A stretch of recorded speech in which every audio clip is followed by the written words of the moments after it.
today's episode, we're going to talk about what scarcity does in a relationship or friendship.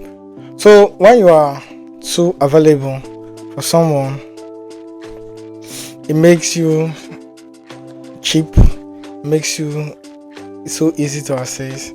So, what I'm trying to say in the sense is that scarcity brings respect. In the case of graphite and diamond, they're all carbon family.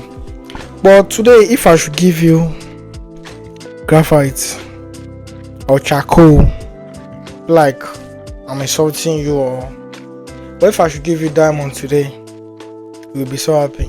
The difference between the two is that diamond is very rare, it's hard to find, it's not always available, but charcoal is always available, so the value depreciates.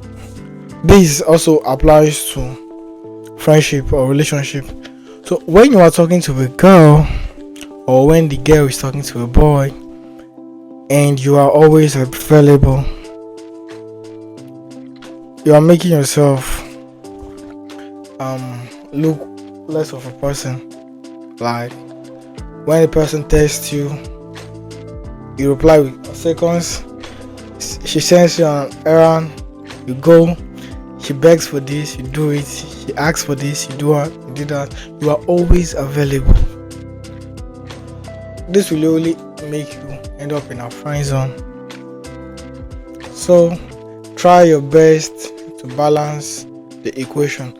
Know when to be available and when not to be available, because being available all the time leads to depreciation of value.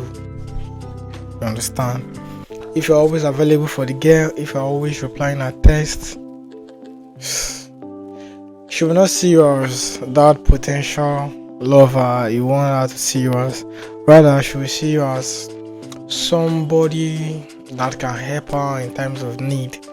Whenever she needs a problem arise, then you're always available for it.